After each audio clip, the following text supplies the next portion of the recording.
Hello friends, welcome back to Learn with Lakshman. Today we're going to talk about learning from the West. It is a speech delivered by N R Narayana Murthy, the founder and chairman of Infosys.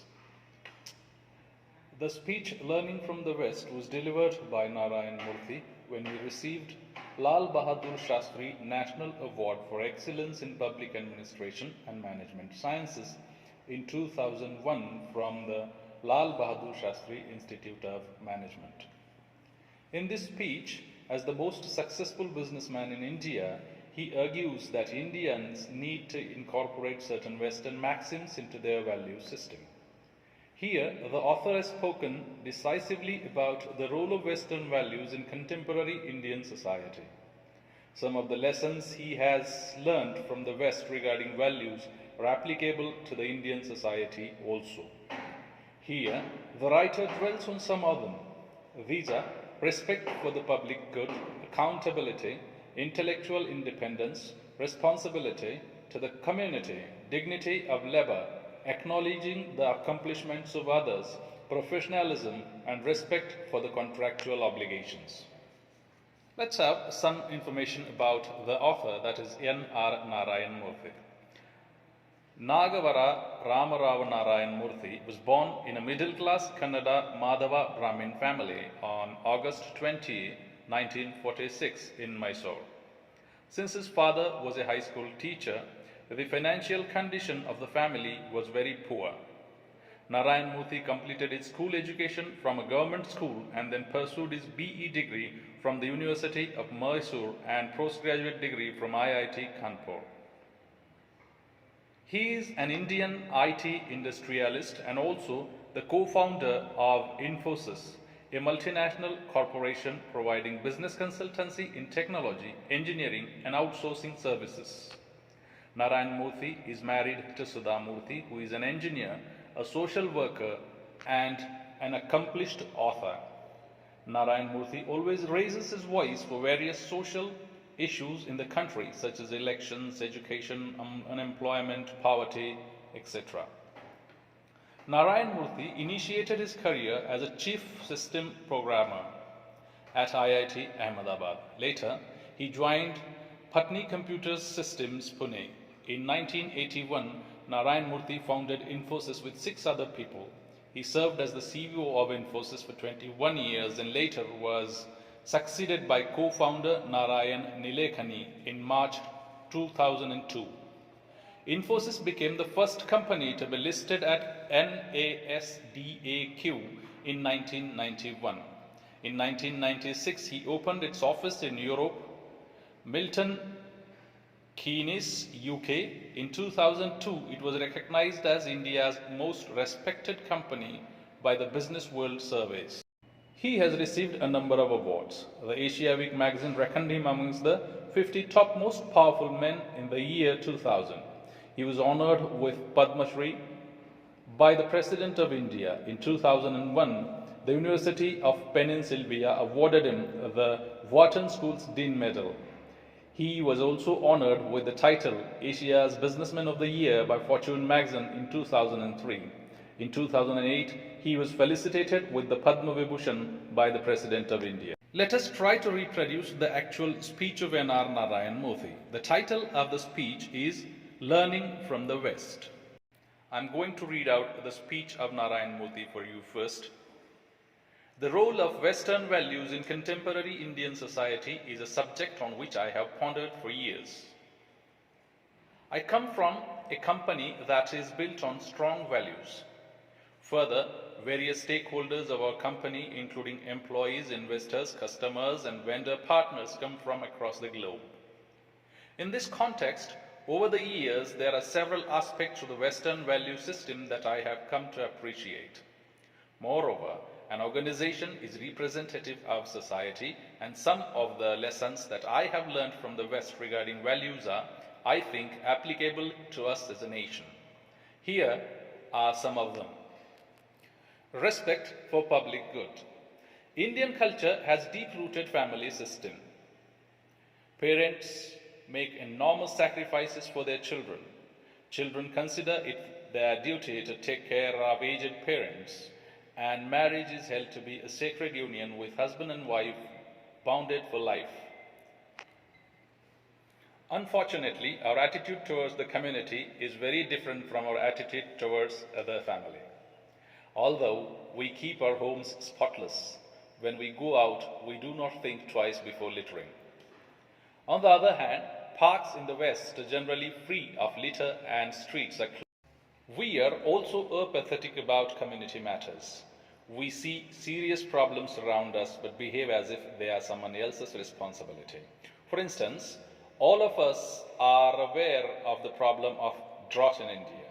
More than 40 years ago, irrigation expert Dr. K.L. Rao suggested solving this problem by creating a water grid connecting the rivers in North and South India. However, nothing has been done about it. The story of power shortage in Bangalore is another example.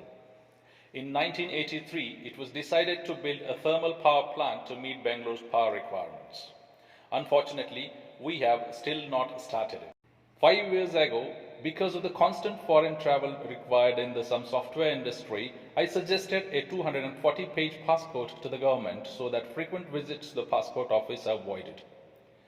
I have yet to get a reply from Ministry of External Affairs regarding this.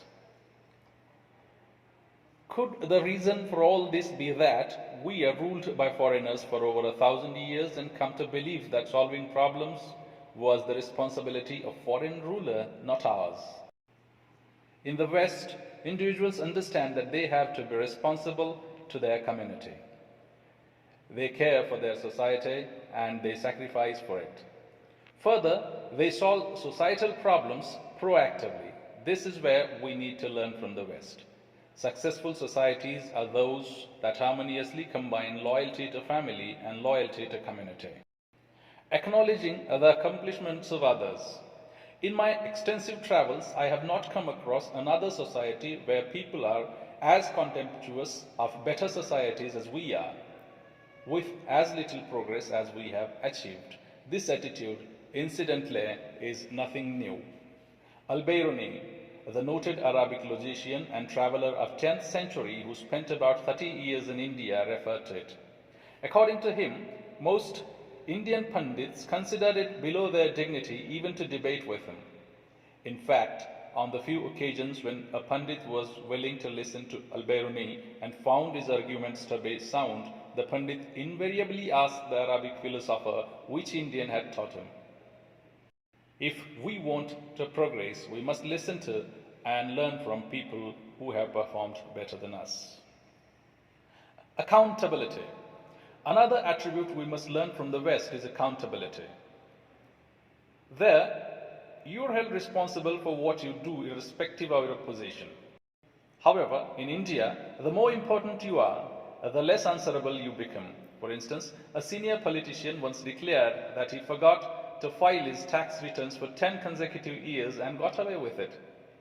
Although there are over 100 loss-making public sector units belonging to the central government, I have not seen action taken for bad performance against top managers in these organizations. Dignity of labor. Whereas this is an integral part of Western value system, in India, we revere only supposedly intellectual work. For instance, I have seen many engineers fresh from college who only want to do cutting-edge work and not work that is of relevance to business and the country. For anything to be run successfully, everyone, from the CEO to the person who serves tea, must discharge his or her duties in a responsible manner. We therefore need a mindset that reveres everyone who puts in honest work, no matter what it is. Professionalism. In the West, people do not let personal relations interfere with their professional dealings. They do not hesitate to chastise a colleague for incompetence, even if he is a friend. In India, we tend to view even work interactions from a personal perspective. We are also the most thin-skinned society in the world. We see insults where none is meant. We extend this lack of professionalism to our sense of punctuality. We do not respect the other person's time. Indian Standard Time always runs late and deadlines are typically not met. Intellectual independence. From the time their children are very young, Western parents teach them to think for themselves. Hence, these children grow up to be strong, confident adults. However, in India, we suffer from feudal thinking. I have seen bright people who prefer to be told what to do by their bosses. We need to overcome this attitude if we are to succeed globally. Honoring contracts. The Western value system teaches respect for contractual obligations. In India, we consider our marriage vows as sacred. However, we do not extend this to the public sector. For instance, I had recommended several students for national scholarship for higher studies in US universities. Most of them did not return to India even though contractually they were obliged to spend 5 years here after getting their degree. Moreover, according to a professor at the reputed US university, the highest default rate for student loans is among Indians, even though they had lucrative jobs after graduating. In fact, their behavior has made it difficult for other Indian students to get loans. We have to change this attitude. We are all aware of our rights as citizens. However, we often fail to acknowledge the duty that accompanies every right. We should keep in mind what former US President Dwight Eisenhower said. A people that values its privileges above its principles soon loses both. So, let's work towards a society where we would do unto others what we would have them do unto us, and make our country great. Narayan Murthy's speech comes to an end here. I hope you have liked this speech. If you have liked it, please like this video, share it with friends, and subscribe for the channel if you are new to it. Thank you very much for watching.